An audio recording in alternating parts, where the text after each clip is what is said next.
Assalamualaikum warahmatullahi wabarakatuh. Salam sejahtera untuk kita semua. Om Swastiastu, Namo Buddhaya, dan salam Pancasila.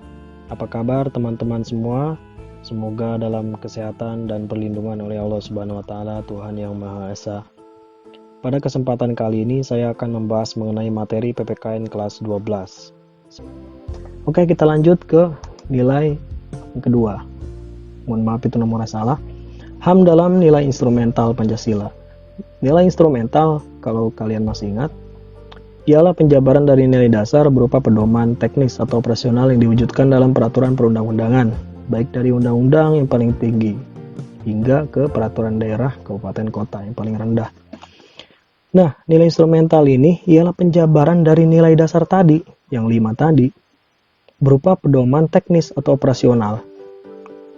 Nah, kita bisa gambarkan di tabel di bawahnya. Nilai ideal kan tadi ada 5 nilai dasar ya. Nilai ideal, nilai dasar sama aja ada 5. Ketuhanan, kemanusiaan, persatuan, kerakyatan, keadilan sosial. Nah, dijabarkan lebih lanjut, diwujudkan dalam peraturan perundang-undangan. Dalam undang-undang dasar dulu dah. Nilai ketuhanan. Tadi kan nilai ketuhanan, HAM dan ketuhanan ialah kita harus menghormati perbedaan keyakinan dan menghormati perbedaan beribadah agama lain gitu ya. Nah, lalu dijabarkan dalam bentuk pedoman teknis atau operasionalnya dalam undang-undangnya dalam pasal 29 ayat 2 tentang hak kebebasan memeluk agama dan beribadah. Kemanusiaan ada di pasal 27 ayat 1, hak memperoleh kedudukan yang sama dalam hukum dan pemerintahan. Persatuan pasal 27 ayat 3, kewajiban ikut serta dalam pembelaan negara. Kerakyatan pasal 28, kemerdekaan berserikat, berkumpul, berpendapat. Keadilan sosial pasal 27 ayat 2, hak atas pekerjaan dan kehidupan yang layak. Nah, kemudian undang-undang dasar tersebut dijabarkan lagi lebih lanjut dalam Undang-Undang Nomor 39 Tahun 99 tentang Hak Asasi Manusia dan undang-undang yang lainnya. Di buku PPKN kalian lebih lengkap. Jadi, pada kesimpulannya, nilai dasar yang 5 itu dijabarkan lebih lanjut, dikerucutkan lebih lanjut dalam bentuk nilai instrumental.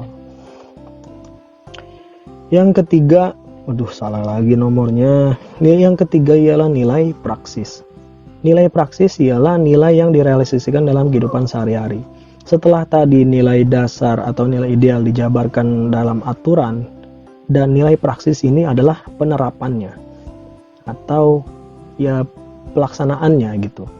Hal itu tercermin dalam sikap positif warga negara. Kita sebagai warga negara harus menjalankan nilai-nilai praksis sebagai pengamalan nilai instrumental sebagai penghayatan kita sebagai orang Indonesia yang berideologi Pancasila. Nah, sikap seperti apa sih yang harus ditunjukkan dalam kaitannya dengan hak asasi manusia? Sila yang pertama, ketuhanan yang Maha Esa. Sikap yang harus kita tunjukkan sebagai orang yang bersila ketuhanan yang Maha Esa ialah saling menghormati kebebasan beribadah sesuai agama dan kepercayaannya. Yang saling menghormatilah kebebasan beribadah yang berbeda-beda, bahkan saling menghormati juga terhadap kepercayaan yang berbeda-beda gitu ya. Yang kedua, kemanusiaan yang adil beradab. Sikap yang harus kita tunjukkan tidak semena-mena kepada orang lain, tenggang rasa, mengakui persamaan derajat, martabat, serta hak orang lain. Tidak diskriminasi lah sama orang lain. Yang ketiga, persatuan Indonesia ialah sikapnya ditunjukkan pada bentuk rela berkorban untuk kepentingan bangsa dan negara, cinta tanah air gitu. Jadi sikap yang harus kita tunjukkan sebagai realisasi dari nilai persatuan Indonesia dalam berkenan dengan HAM, rela berkorban demi kepentingan bangsa dan negara. Bahkan ya para pejuang bangsa kita, para pahlawan yang sudah mendahului kita dulu, mereka rela mengorbankan apapun, bahkan nyawa mereka untuk kemerdekaan negara ini. Masa kita anak cucunya enggak? Kan malu gitu ya.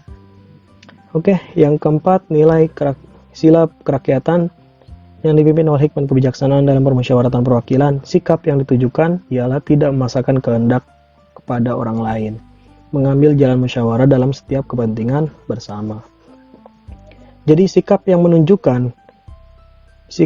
yang menunjukkan sila kerakyatan ialah tidak memaksakan kehendak kita kepada orang lain.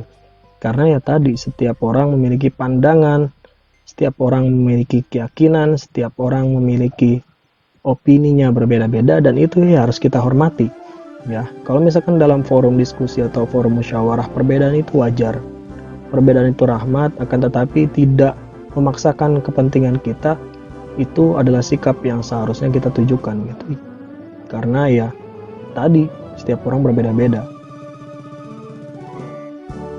Yang kelima, nilai sila keadilan sosial bagi seluruh Indonesia. Sikap yang harus kita tunjukkan ialah menjauhi sifat boros dan hedon atau gaya hidup mewah. Udahlah, ngerumah saja ya, sesuai kemampuannya aja, jangan berlebih-lebih, jangan mubazir kan. Innal mubazirina kanu ikhwana syayatin. Sungguhnya perilaku mubazir itu dekat atau berteman dengan setan. Setan itu tinggalnya di neraka.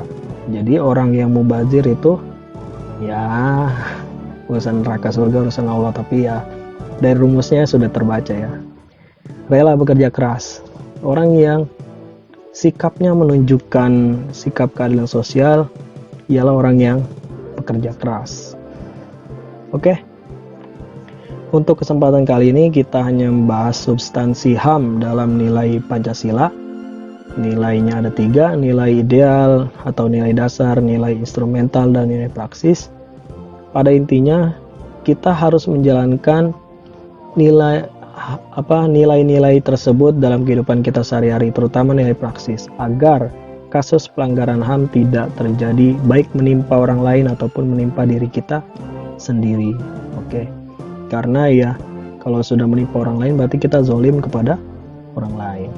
Oke, hanya itu yang dapat saya sampaikan pada kesempatan kali ini. Semoga yang saya sampaikan dapat bermanfaat. Tetap semangat belajar di rumahnya dan tetap jaga kesehatan. Terima kasih. Wal muwaffiq ila aqwamit thoriq. Assalamualaikum warahmatullahi wabarakatuh.